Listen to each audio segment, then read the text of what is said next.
Me llamo Emilio Andrés Elige Chavarría, soy ingeniero agrónomo y máster en agricultura urbana y ahora estoy haciendo un doctorado en sanidad vegetal.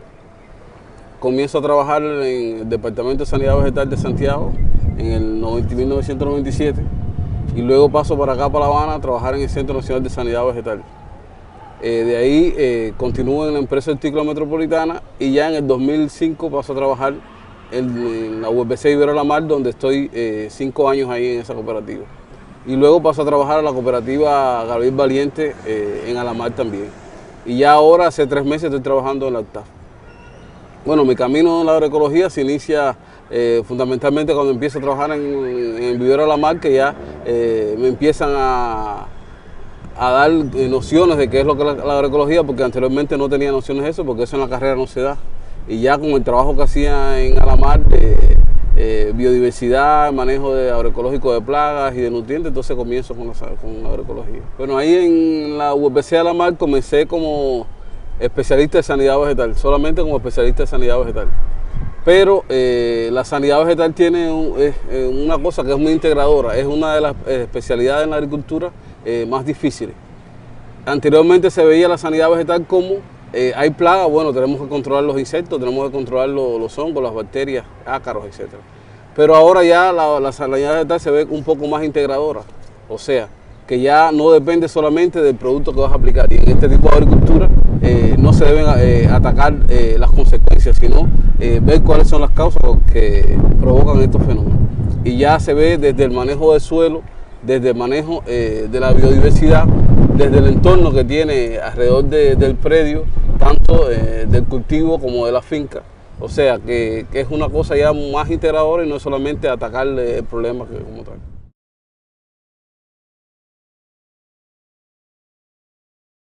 En la agricultura convencional se atacan las consecuencias, o sea, los problemas, se atacan los problemas, las consecuencias. Ya en este tipo de ideología, y primeramente decir que la agroecología no es un tipo de agricultura, sino es una ciencia. La agroecología es una ciencia nueva, una ciencia, le denominan ciencia de la complejidad, que partiendo de un enfoque holístico y de un análisis integral de todo el predio, da las bases científicas para poder manejar y diseñar sistemas cada vez más sustentables. Partiendo de esa base, podemos hablar de varios tipos de agricultura, como son la agricultura orgánica, la agricultura biodinámica, la permacultura, la agricultura de conservación. Todos esos tipos de agricultura están basados en principios que también contribuyen a tener agriculturas más sostenibles, o sea, más sustentables. Y partiendo de esos principios, como son primeramente la biodiversidad, el reciclaje de nutrientes, la integración entre todos los elementos y las eficiencias tanto ecológicas, eficiencia económica, eficiencia nutricional, eficiencia energética, podemos tener un agroecosistema mucho más biodiversificado y mucho más eficiente como tal. Hay una gran diferencia entre este tipo de agricultura convencional y estos otros tipos de agricultura que al final van contribuyendo a tener una agricultura más sustentable. Que la agricultura convencional se basa fundamentalmente en grandes extensiones de monocultivo y eso provoca, por supuesto, que cuando haya concentración de recursos de decir los cultivos, por supuesto hay un mayor ataque de plagas. Cuando hablamos de agricultura orgánica, es un tipo de agricultura que se basa fundamentalmente en el no uso de productos químicos. Es una agricultura, es un paso en la reconversión de la agricultura convencional hacia la agricultura más sustentable. O sea, una agricultura orgánica es un eslabón que deben pasar todas las fincas fundamentalmente convencionales para poder llegar a hacer fincas cada vez más sustentables. Y luego ya cuando se pasa a una finca diversificada, con más elementos, que funcione como un todo y que sea eficiente tanto ambiental, social, económicamente y cultural, ya es una finca mucho más sustentable.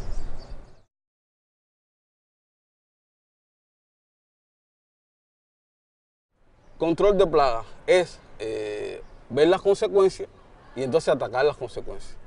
Si yo tengo el cultivo del maíz y tiene, por ejemplo, como decía, Sporotrya frugiperda, yo voy a atacar la plaga con los diferentes tipos de insecticidas convencionales que tienen las diferentes transnacionales como son la Bayer, Monsanto, Syngenta y otros, y es muy fácil para el productor adquirirlos y aplicar esos productos. Esos productos tienen, por supuesto, una rápida acción y enseguida la plaga se muere. Pero, sin embargo, siempre quedan poblaciones resistentes, que esas poblaciones son las que a la semana, a los 15 días, vuelve otra vez a generar un ataque de plaga, y entonces el productor tiene que volver a aplicar los insecticidas. Y ese ciclo vicioso va creando una resistencia tal que llega el momento en que la plaga se hace tan resistente que ningún insecticida lo puede controlar, y ya el cultivo, por supuesto, se hace antieconómico, anticomercial y, por supuesto, muy negativo al medio ambiente. Y ya el productor, por supuesto, lo elimina. Sin embargo, cuando usted tiene este tipo de agricultura, este tipo de noción de no atacar las consecuencias, sino atacar los problemas, o sea, ver por qué suceden los problemas, entonces usted va teniendo un enfoque más holístico general y analiza el por qué tengo plagas en los cultivos, qué estoy haciendo mal en el diseño de mi finca, por qué estoy sembrando esos cultivos tan juntos, por qué lo estoy sembrando intercalados, por qué no lo estoy haciendo en asociaciones, y entonces ya analizo otros puntos de vista y, por supuesto, tengo mejores resultados. Por ejemplo, la pregunta que él me decía de cómo combinar cultivos, un ejemplo muy clásico es la parte del maíz. Por ejemplo, el maíz ahora, bueno, ya hace algún tiempo las transnacionales tienen maíz transgénico. Maíz transgénico que es resistente fundamentalmente a la palomilla del maíz, el Podotera fluiperta, que es la plaga fundamental del maíz. Pero, sin embargo, este maíz es resistente a la palomilla porque le inoculan el Bacillus thuringiensis, que es una bacteria, y ya cuando la plaga viene a comer al maíz se muere. Pero, sin embargo, este maíz no es resistente a otros insectos como son la Empoasca maidi, que también afecta el cultivo, y el Rhapholophyllus maidi, que también es un pulgón que también afecta al cultivo, que también causa grandes daños a estos cultivos.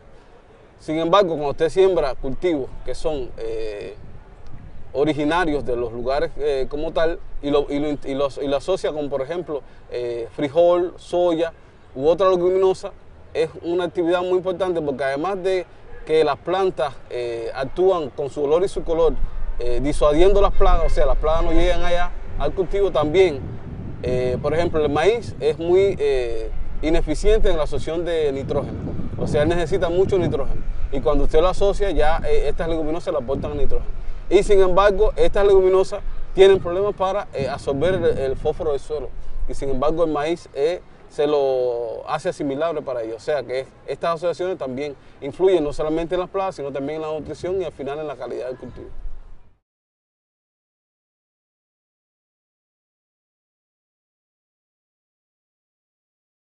Bueno, ¿cómo aterrizar en la práctica este tipo de ciencia? Es una ciencia nueva. ¿Cómo el agricultor lo puede llevar a la práctica? Por supuesto, como habíamos dicho anteriormente, con los diferentes tipos de agricultura que habíamos mencionado.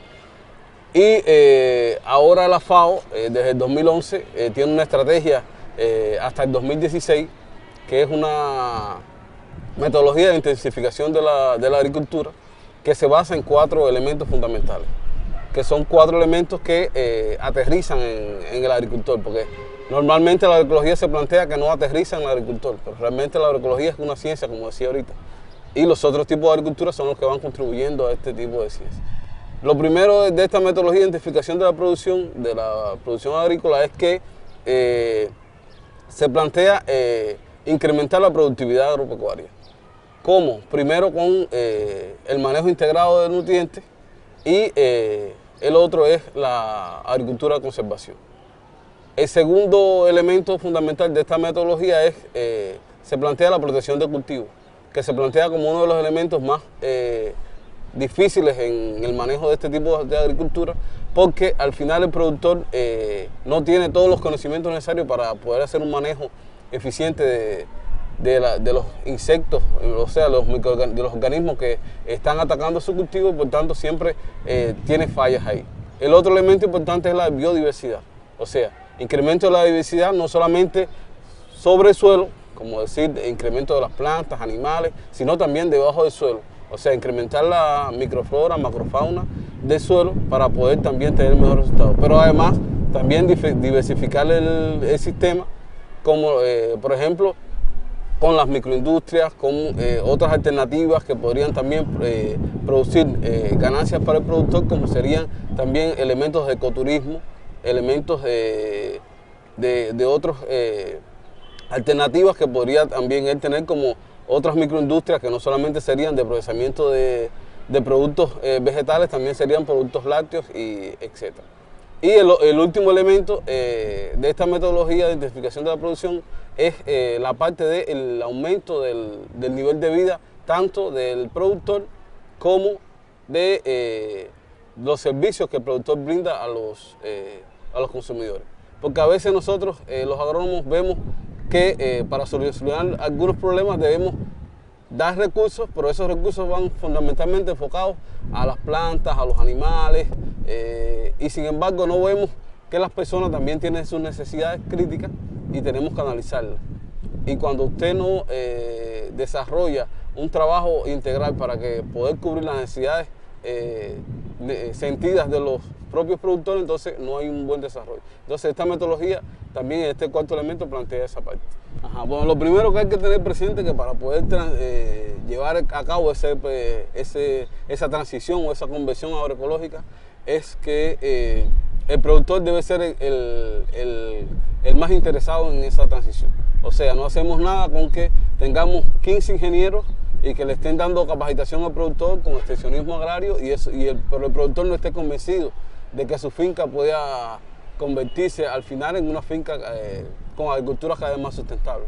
O sea, el productor es el primero. Cuando el productor está convencido de eso, entonces se puede comenzar el proceso de conversión agroecológica, que primero parte, como tú decías, de un incremento de la eficiencia de los elementos que tenemos en la finca.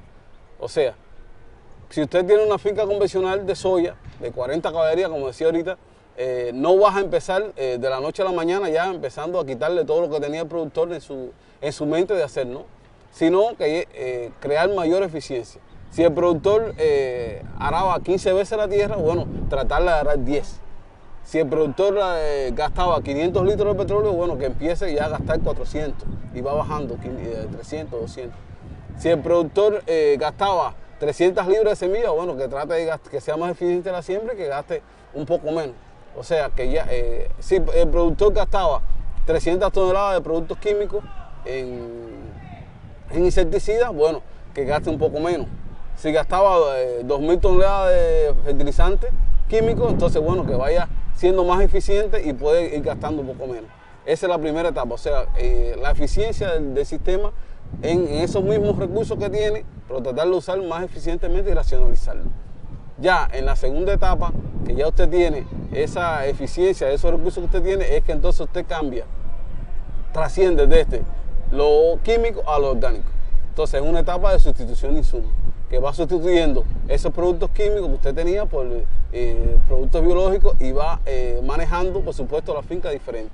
Al principio, por supuesto, va a tener problemas que no van a ser tan solubles como tal, pero va a tener algunas pérdidas, pero a la larga va a tener buenos resultados. Ya el tercer paso es el rediseño del agroecosistema. O sea, rediseñar el agroecosistema para que el agroecosistema sea cada vez más sustentable, que el agroecosistema trabaje con mayor integración y diversificar el sistema. Y el cuarto ya es un sistema, el manejo de un sistema ya muy integrado, un sistema muy holístico que dependa cada eslabón de uno del otro y que se cierren cada vez más los ciclos y por tanto sea más sustentable.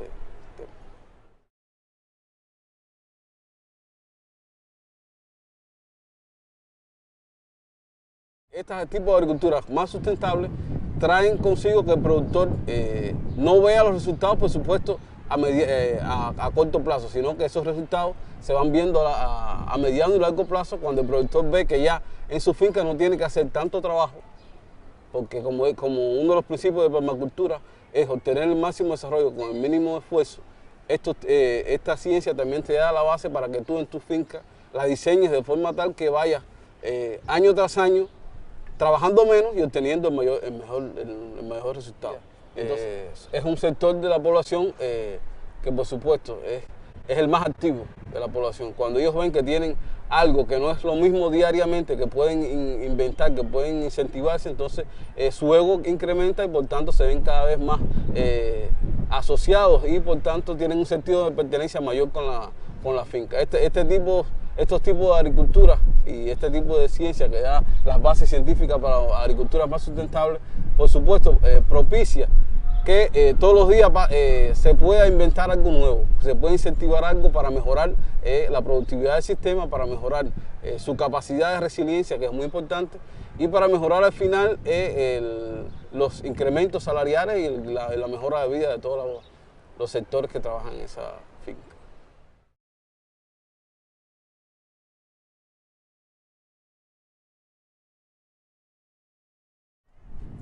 Yo lo primero que había que hacer es determinar cuál es el contexto de Puerto Rico y cuáles son las posibilidades que tienen los productores de poder cambiar.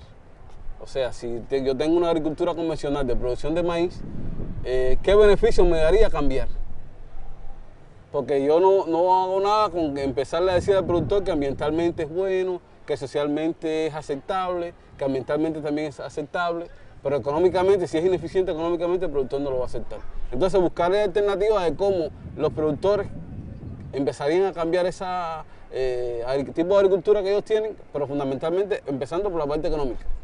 O sea, gastarían menos en plaguicidas, gastarían menos en productos químicos para fertilizar, incrementarían la parte de la producción de humos, de lombriz, de compost, y ya no tendrían que comprar cantidades de fertilizantes químicos, tendrían reservorios de enemigos naturales, producciones de diferentes tipos de insectos, hongos que podrían también combatir esas plagas, diversificar, y con esa diversificación también ellos podrían incrementar los renglones productivos y por tanto incrementar sus ventas y tener más dinero, pero además también afectarían menos el medio ambiente y además afectarían menos a su familia, que al final también se come esos productos.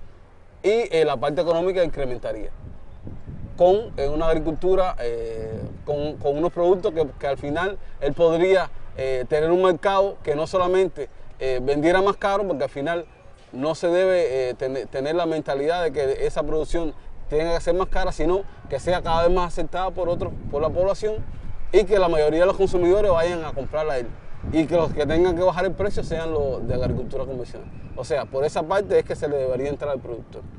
Yo digo porque, bueno, yo fui productor hasta hace muy poco. Yo trabajé en fincas y después tenía mi propia finca. Y si no me sonaba el bolsillo, entonces era muy difícil que pudiera convencerme una gente de cambiar.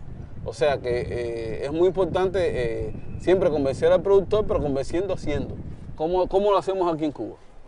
Bueno, lo primero es, bueno, ustedes conocen la metodología de campesino a campesino, que está en la ANAP. Que en esa metodología el productor es el que da los talleres, da las conferencias, y el profesional lo que hace es facilitar ese movimiento. Nosotros en Cuba tenemos la experiencia de las fincas de referencia. Si usted quiere convencer de algo, tiene que hacer, pero hacer con las manos, demostrar. Usted, si yo soy productor de soya, tú no me puedes decir de la noche a la mañana que la soya, si yo siembro soya, maíz, frijol, aguacate, fruta bomba, no sé qué más, y no aplico productos químicos y aplico esto y aplico lo otro y diversifico, voy a tener mejores resultados. Tú me lo tienes que demostrar. Entonces, tú debes coger, además de dar la capacitación y extensionismo a todos los productores, debes tener una finca de referencia. Que en esa finca de referencia tienes, por supuesto, el productor que más desarrollado tiene ese intelecto, y entonces a partir de ahí tú vas trabajando con el productor. Y por supuesto tienes que quitarte el atuendo de investigador y de especialista, de ingeniero, máster, doctor. Tiene que ser otro productor más y trabajar ahí a coro con el productor, de codo a codo, y cuando ya se empiecen a dar resultados, entonces haces talleres donde tú seas el facilitador y ese productor sea el que le diga a los productores, mira, yo hice esto y me está dando resultados con esto. Si lo haces tú, entonces no te va a dar resultados. Tiene que ser el mismo productor, pero tú de ahí al lado del productor, para apoyarlo en cualquier problema que haya y facilitar el proceso. Así es como lo hemos hecho en Cuba, y en Puerto Rico se puede hacer también así.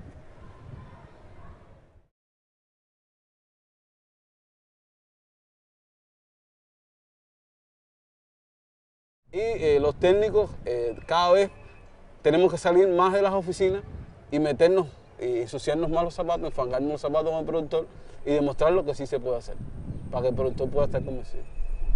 En Cuba tenemos mucha experiencia de eso porque, bueno, aquí en Cuba hay muchos institutos de investigación y anteriormente los institutos de investigación investigaban cosas, pero eran solamente para obtener premios, para tener un carro, para tener una casa, y ya eso cambió.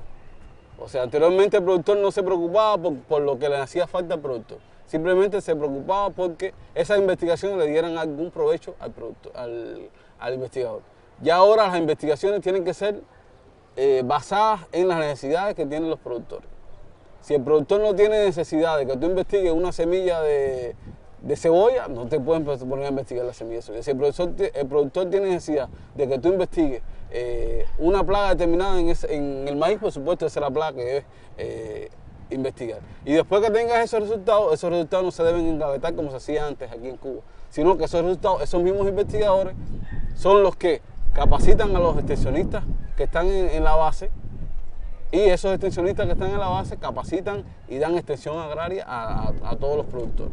Que eso es uno de los deficiencias que tenemos también en Cuba y en el resto del mundo, que la mayor cantidad de profesionales, investigadores, doctores están en los institutos de investigación, están en las unidades de oficinas, y sin embargo en la base hay muy pocos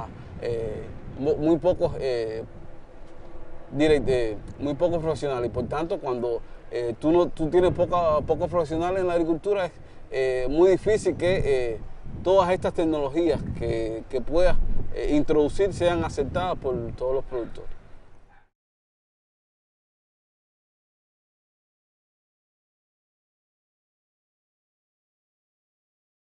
Si eres más eficiente, puedes tener producción con menos costos y puedes vender más barato. Y al final el mercado se basa en eso, o sea, en vender más barato. Los chinos se basan en eso, o sea, grandes producciones más baratas. Y entonces, esta agricultura agroecológica, agricultura sustentable, va a ser un tipo de agricultura que va a obtener esos mismos rendimientos o mayor rendimiento con con menores gastos y por supuesto con mayor eficiencia. Pero va a ser muy aceptable también por la población circundante, porque este tipo de ciencia también trabaja mucho con la parte de la comunidad. O sea, como decía ahorita, no es solamente ver la finca y ya. No es la finca y los animales y los cultivos que la componen, sino también ver el hombre, ver la familia, pero ver además la comunidad como tal alrededor. En qué se beneficia, en qué se afecta a la comunidad, cómo puede influir esa finca en la comunidad, en el desarrollo de la comunidad. Y ya, como te decía, una finca diversificada con tantos elementos puede atraer mucho más a la comunidad y puede darle mucho más beneficio que una finca convencional, que al final lo que está haciendo es afectando a la población. Por ejemplo, en Argentina yo estuve y era una lucha de los diferentes movimientos contra las fumigaciones que se hacían. Esas fumigaciones afectaban a la comunidad. Yo vi niños que tenían llenos de granitos y cosas debido a las fumigaciones, y que comían productos químicos, llenos de productos químicos. Entonces, este tipo de agricultura es sostenible, es diferente, porque es más atractiva a la población, porque da unos productos con mayor calidad. O sea, a lo mejor los productos no son tan bonitos como la parte convencional, que lo cogen y lo pintan y lo ponen redondito, no sé. Estos productos tienen mayor calidad porque tienen mejores cualidades organolépticas y por supuesto son más saludables. Y la población lo acepta más. O sea que en este tipo de agricultura no tratar de convencer al productor de que va a vender más caro. Al contrario, va a vender más barato, lo que va a tener más aceptación y por tanto va a vender más. Y los que van a tener que bajar el precio son los de la agricultura convencional. Ese es lo que se debe llegar a hacer. Este tipo de agricultura da más alternativas para que muchas más personas se imbriquen en un área. Por ejemplo, en 200 caballerías de soya, por ejemplo, en Argentina lo manejaba una sola persona, porque era con la fumigación esa para arriba y para abajo, y ya no hacía falta más nadie. Y entonces, con este tipo de agricultura cada vez más sustentable, son más elementos que están dentro del ecosistema, pero también son más actores. Son más actores que están involucrados, pero cuando esos actores también tienen familia, y estas familias son más involucradas ahí. Esa familia incrementa su nivel de vida, no solamente por los ingresos que tienen, sino también por que están consumiendo productos cada vez más sanos y también irradian hacia toda la comunidad, pero esa comunidad también va irradiando hacia otros agricultores que también puedan imbricarse en ese tipo de agricultura sustentable y también irradian hacia todo el territorio, o sea, que es una reacción en cadena y van incrementando, por supuesto, su nivel de vida.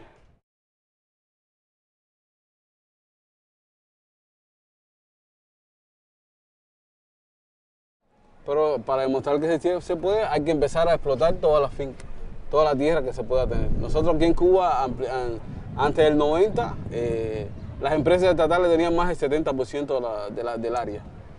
Y con el colapso de la Unión Soviética, más del 50% de las tierras en Cuba estaban ociosas. Y bueno, el gobierno decidió dar las tierras a los productores porque ese tipo de agricultura que teníamos antes de grandes cantidades de tractores y maquinaria, eso no solucionaba el problema. Entonces, estos tipos de agricultura que hemos hablado hoy dan alternativas para poder producir diferente. Pero hay que hacerlo, por supuesto, pero hay que demostrarlo, hay que empezarlo a hacer. Nosotros aquí en Cuba todavía importamos una gran cantidad, más del 50% de los alimentos.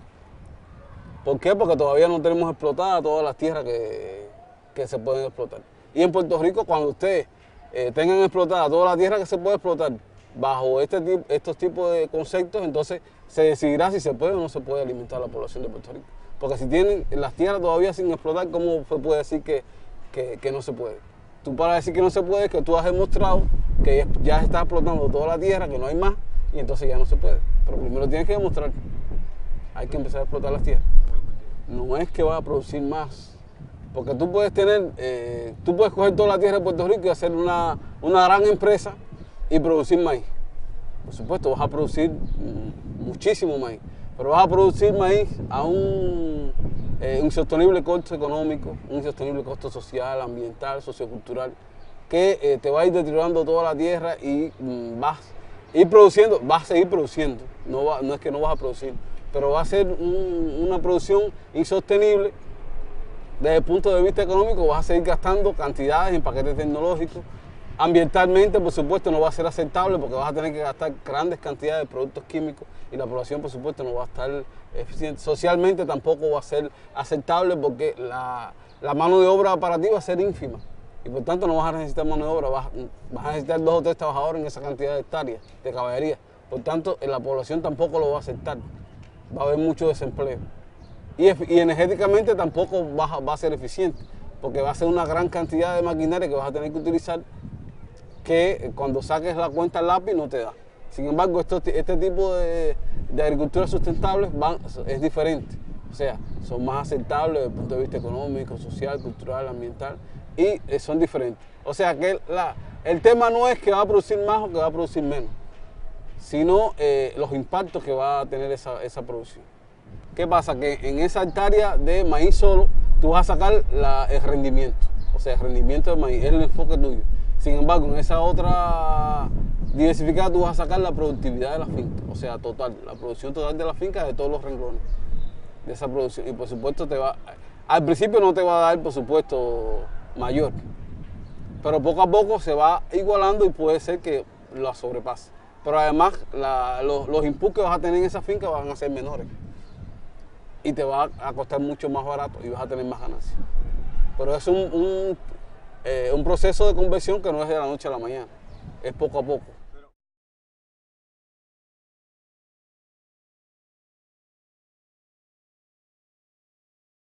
El tema de la ecología se ha manejado mal también, porque para utilizar esas herramientas que da la agroecología, que al final, como decía, lo que da herramientas para manejar y diseñar sistemas cada vez más sustentables, tú puedes tener una hectárea de maíz. Tú tienes una finca, puedes tener una hectárea de maíz, pero al lado hay otro productor que tiene 2 hectáreas y tiene maíz, soya, y hay al lado otro productor que tiene, o sea, que no es obligatorio que la diversificación sea obligatoriamente tu finca, sino que sea un polo donde también haya diversificación, que es lo fundamental. No es que la diversificación sea obligada en 4 metros cuadrados tener 50 centímetros una cosa, 50 centímetros la cosa, porque tampoco es eficiente. Tampoco es eficiente. O sea, no es dividir a lo loco, sino teniendo, por supuesto, diseñando el agroecosistema, teniendo claro qué vas a hacer, cómo lo vas a hacer y económicamente, por supuesto, que te satisfaga cómo lo vas a hacer. Si a ti en Puerto Rico la berenjena no te es eficiente, tú no haces nada con sembrar 2 hectáreas de berenjena y intercalarle 2 hectáreas de maíz e intercalarle berenjena en el medio. Porque, sí, estoy haciendo un tipo de agricultura más sustentable con principios agroecológicos, pero la berenjena, ¿qué vas a hacer con ella? ¿Dónde la vas a meter? Entonces, es mejor coger y sembrar. Siembro 1 hectárea de maíz, el de al lado siembra 2 hectáreas de aguacate, así, o si yo tengo una finca más grande, entonces hago un manejo diferente. Pero a lo mejor ese maíz que tengo me sirve también para tener al menos 2 corrales con 3 cochinos. Y ese maíz también sirve para alimentar las cabras o alimentar el ganado que voy a tener. O sea que la diversificación no es una receta, sino económicamente hay que ver lo que más favorece al productor para poderlo hacer, porque si no es económicamente eficiente, si el productor no lo siente en el bolsillo, no lo va a hacer. O sea, no le puedes poner una camisa de fuerza de que vamos a diversificar y con productos que no van a dar dinero. Por ejemplo, aquí en Cuba se empezó con, hay que sembrar brócoli, pero aquí en Cuba no tenemos cultura de comer brócoli. Yo no le puedo decir a un productor, no, intercala el maíz con brócoli. No. El productor lo va a intercalar el maíz con la col. Eso sí lo va a hacer. O el maíz con el frijol o el maíz con el tomate. Pero con brócoli no me lo va a intercalar. Ni me va a sembrar 1 hectárea de berenjena, porque no se lo va a comer, entonces él va a perder dinero, no puede perder dinero. Entonces hay que ver mucho eso, las necesidades sentidas del productor. Te voy a dar un ejemplo. Si tú tienes 300 caballerías de maíz, ese maíz, por supuesto, va a ser fundamentalmente para la exportación, porque ¿qué vas a hacer con ese maíz? Entonces, esas áreas de maíz no están realmente viendo la necesidad que tiene la población, sino están viendo más la necesidad que tiene para poder exportar y el productor para poder ganar más y el país para poder ganar más. Sin embargo, cuando tú tienes esas 300 hectáreas sembradas de diferentes cultivos que son los necesarios, los que necesita la población para poder consumir, para poder abastecerse diariamente, para poder obtener las calorías que necesita diariamente, entonces es diferente. Y vas a tener una mayor diversidad de productos y la población puede alimentarse de esa producción. O sea que no es solamente mirar a la exportación, sino mirar a las necesidades que tiene la población, que es la diferencia fundamental de los tipos de agricultura convencionales de grandes extensiones de tierra a este tipo de agricultura, que es un poco diferente.